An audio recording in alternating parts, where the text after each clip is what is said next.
Oh my gosh. Hello, you guys. Welcome back to A Purposeful Pursuit. I'm Crystal, and I got some explaining to do. So, for those of you who do not know, my last video was about decluttering, and I was talking about decluttering your life and talking about how Ricky and I are decluttering our life so that we can prepare to move to South Africa. God had really been talking to me about that, about making room, and y'all, that video was 3 weeks ago, and since then I have not posted a video, and literally I normally post a video like once a week on the channel, and this is literally not a video about like, oh, you know, where I've been, like, hey, let me update you. Like, yeah, I'll be talking about that because, you know, I keep it transparent with y'all here on the channel, and I'm going to be sharing some things to try to help you avoid pitfalls that I've fallen into in this last 3 weeks. But really, this is a video about how easy it is to become so cluttered in life and how easy it is to really get kind of like distracted when God gives you a clear direction for a path, and how to avoid becoming distracted, because we're not going to be distracted individuals in 2023. Okay. If you're not going to be distracted in 2023, you're going to accomplish your goals. You're going to accomplish all the things God has set out to do for your life.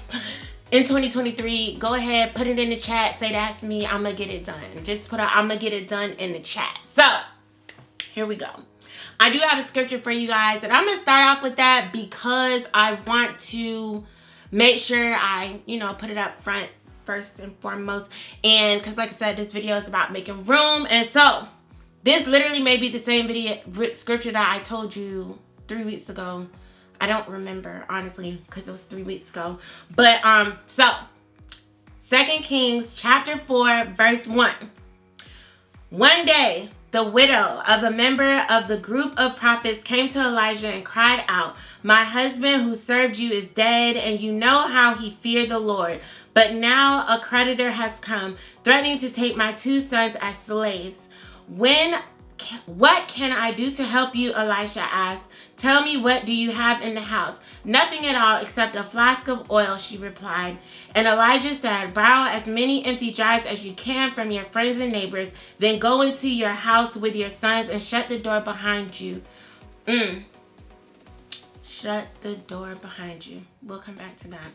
"Pour olive oil from your flask into the jars, setting each one aside when it is filled." So she did as she was told. Her sons kept bringing jars to her, and she filled one after another. Soon every container was full to the brim. "Bring me another jar," she said to one of her sons. "There aren't any more," he told her, and then the olive oil stopped flowing. When she told the man of God what had happened, he said to her, "Now sell the olive oil and pay your debts, and you and your sons can live on what is left over." So first and foremost, God is always giving us a plan to get us to where we need to be. She was in a place of lack. Immediately, God gave a plan, made provisions for her to have the things that she needed so she would no longer be in lack. It started with a plan. It didn't start with, I don't know, just a bunch of money showing up at her door. There was a strategic plan. Boom. Go get the vases or the jars or whatever. Close the door. I told you we was going to come back to that. Close the door. You need to be mindful of who you have around you in this season. That's what I said. Be mindful of who you have around you in this season. That's important. Close the door so she didn't just have open access no more. And then start filling the jars. And then however many jars she had to fill, as much room as there was to fill these jars, that's how much oil she had. And then she was able to sell it. She was able to get the money. She was able to have what she needed. So this is the thing. 1, what is the plan God is giving you? You probably already know it. He probably been said it already from the beginning of the year. If you don't know, go get in a quiet place. Go sit with God. Ask him strategically, specifically, what is the plan that he is giving you? 2, close the door. Who needs to have access to you in this transitional season of your life, of you becoming? And I want to even right now say, oh my gosh, my pastor at my church is doing this phenomenal, amazing Everything Must Change challenge, where he has us going on a journey. We are reading through the Bible. We are reading books that are practical books for changing your life. We are looking at books on our vocations and things like that that will cause us to grow. We want to grow spiritually. We're reading spiritual growth books. Look, I'm going to put a link to the challenge in my channel. It's right here on YouTube. I'm going to put a link to the challenge because I want y'all to just go ahead and join it. Just go ahead and join it. That's why I ain't even going into a bunch of detail. Because if you're really looking to change, this challenge is going to change you. I'm going to tell you right now, the joint starts at 6:30 a.m. every morning. So you got to wake up early. Some of y'all might be morning people. I was not a morning person, but I am becoming a morning person for this challenge because we are on like day 10 of the challenge. No weekends off, no days off. But it's truly for people that are ready to change their life. And so, yes, you need to join that challenge. Jumping back in what I was saying. You need to be mindful of who's around you in the season. You need to know the plan that God has for you. So, Crystal, where you been? Where you been all these days? What you been doing? So, some of you might know I did a video about it. I'm working at a store in the mall. I got a part-time job, working at a local store in the mall. And this is what happened. While working at this store in the mall, I was supposed to be just, making a little extra money, take care of some things here and there. And, I definitely received a lot of favor on this job. Don't let the place of favor become a place of distraction. Don't allow a place God is allowing you to be favored to become a place that replaces the voice of God or what God is wanting you to do. So, again, transparency. So, I've been favored at this job. It's supposed to be a part-time job. The other week, I worked 45 hours. That's more than a full-time job. Like, regularly working 37, 39 hours. Like, that's so many hours if I'm supposed to be part-time. Okay, so Crystal, why are you saying this? Well, this is starting to clutter because I need my time. One of the things that I did at the very beginning of this year is I started making some very strategic decisions because I wanted to have more time to give to God. And I looked at Ricky. Ricky is my husband, for y'all that don't know. Met, engaged, married in 9 months. Check those videos out. But anyway, Ricky, my husband, I looked at him and I said, Ricky, like, I feel like I have less time now than I have ever had. Like, basically in this past, 3 weeks. And granted, it's the Christmas season and all that, so the store is going to be busier, but that's not a me problem. I do not own this store. I came to be part-time. And some of y'all are letting other people make their problems a you problem, and it's getting you off course of what God has told you to do. If I'm not talking to you, that's fine, because I could just be talking to me. Because again, this video is about transparency. So in the midst of being at this job, I got promoted to the management team, and I know it's like, oh, that's awesome, you got promoted to the management team literally within a matter of a couple months, 2 months. But let me tell you why it's not a flex. Because it's not a flex if you're promoted into positions that pull you further away from what God told you to do. I don't care if you are the CEO making $100 million. If it's pulling you away from, distancing you from what God told you to do, who God told you to be, that's not it. Because at the end of the day, the true prosperity, because prosperity is not just about financial wealth, it's about health, healing, total life fulfillment and enjoyment and experiencing success based on what God has called you to do. That is true prosperity. True total life prosperity. Prosperity is experiencing a life that has nothing missing, nothing lacking, nothing broken, and you living in success according to the plan that God has for your life.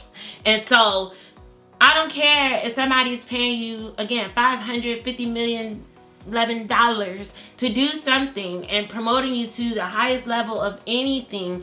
It does not matter, and it will always pale. It will always fall short in comparison to you walking in the true fulfillment of what God is calling you to do.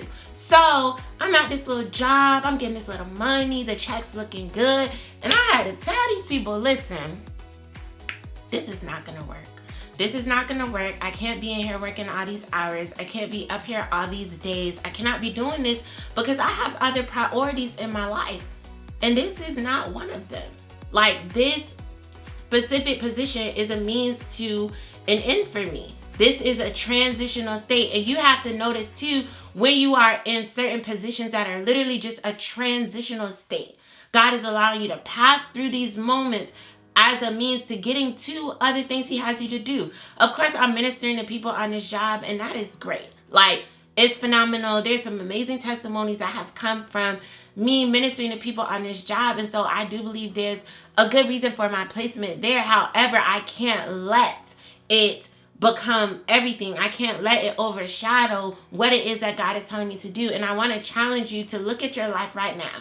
Examine your life right now before we get to 2023 and start asking yourself, what areas of my life am I letting overshadow and overcome and overpower and become a place of clutter where I don't have room, because talking about making room, where I don't have room to do, space to do what it is that God is showing me, telling me, calling me to do. You have to examine that. And one of the things that my pastor says, he loves when he go to examine a situation, a problem, review the film of life, and see what's going on, what's the problem here. He said he loved when he sees that he was the issue, because he could change him. I can't change somebody else. I can't control what somebody else does. I can try to influence them, encourage them, and hopefully they decide to change. But at the end of the day, I can change me. I can make a decision to make a change and make a course adjustment. And so I was reviewing the film of my life, and I was like, whoa, what's been going on these past few weeks? I ain't posted no videos. Like, I haven't been doing certain things, being in certain spaces that I know I wanted to be in.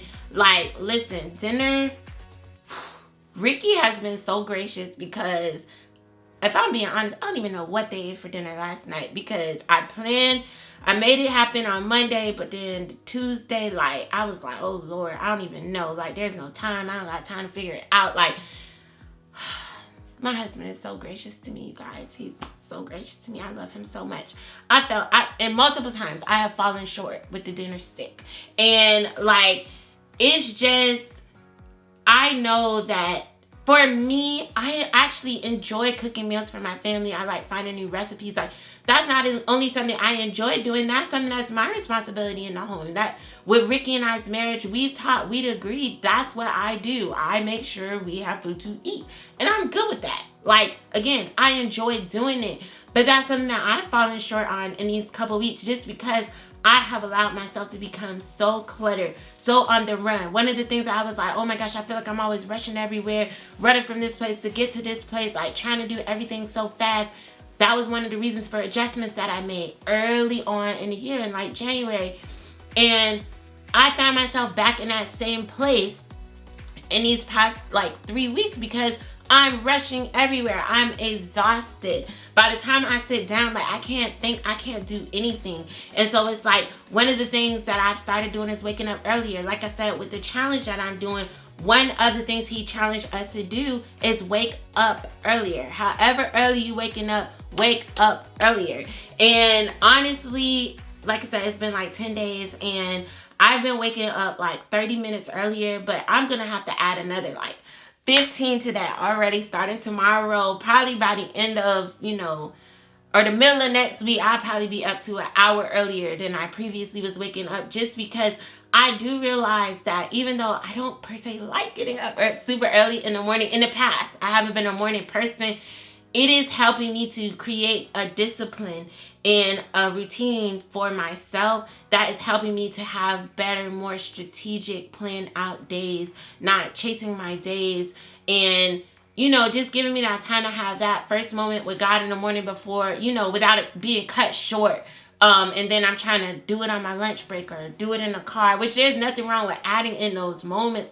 But you need to also have a moment with God where you are sitting and being still. And even if that starts off with just 5 or 10 minutes, whatever it is, like, start small, and then as you see the results, as you see your spiritual life growing, as you see your life becoming more balanced, you will say, you know what, I'm going to add another 10 minutes, another 5 minutes, another 15 minutes. So I want to encourage you to do that. And so, you know, decluttering. I'm supposed to be starting to clean out this house. So again, we're getting ready to move, and I started, but I got a long way to go. I did start making some headway today. Today was literally like my first day off in like a month. I literally have been working every single day, and so it's all good because I made necessary adjustments. Like I said, I went and I told those people, I said, this is not my priority. I got other priorities. Like, this is not gonna work. And honestly, again, I know the favor of God is on me being there, because they was like, okay, no problem. You say you can only be here 2 days a week, 4 hours a day. That no problem. Like, that works for us. Whatever works for you works for us. And I think even then, that's the importance of being in a place where you're favored and where God is placing you and allowing you to be in, because you'll be able to do things that other people can't do. Like, that's all I'm gonna say about that, because I definitely have favor. And I would say too, it's really important to recognize where you need to be in different spaces and different seasons, because at the end of the day, I also have told them very clearly, I am leaving. I will not be here forever. This is me transitioning. I told them probably by like January, the end of January, I'm going to stop working there completely. So they know that. They know I'm literally planning to leave, and they're okay with that. But I think, again, they are fine with it because they know, you know, because I have favor where I am. But then too, like, I also make sure that I am of value when I am there, which, you know, be a person of integrity, be a person of value. You're a Christian and you're working in a place, you should be the best worker there. Period. Show up early, leave late. Period. Like, you should be the best worker in every environment you are in if you are a Christian. Like, that's just what that is. So, anyways, I'm sorry that I've been gone, but I'm back and I plan to stay being back. Yes, I'm actually gonna be talking to my husband when he gets home today, more about just making my to-do list. I be having so much stuff going on in my mind. I was like, I don't know. So he's gonna be helping me with that, and just me getting structure together for my life. One of the things we talked about in the challenge that I'm doing, like I said, I'm gonna leave a link, all the shout outs, is structure leads to freedom, financial freedom, life freedom, like the freedom that you're looking for in life. The structure will help lead you there. And I can honestly say, like, even just in this short 10 days, I'm seeing that more. So yeah, I'm looking forward to my husband helping me create my to-do list. But yeah, you guys always know my email line is open. I'm gonna leave my email in the comments as well as in the description box. If you haven't seen about our plans and stuff like that, our trip to South Africa, then make sure you check that video out. We are planning to move. We're really excited. I know I'm supposed to be doing a video for you guys on the passport process and visas and all of that, so I need to update you guys on that, and I will do that. I'll make sure I put it on the to-do list when I'm working with Ricky today. But yeah, so thank you guys for being patient with me. I hope that my transparency helps you. I'm just trying to get back on track, and yes, all the things. I love you guys so very much. Don't forget to hit the like button, subscribe to the channel so that you can continue to be a part of the updates of my life.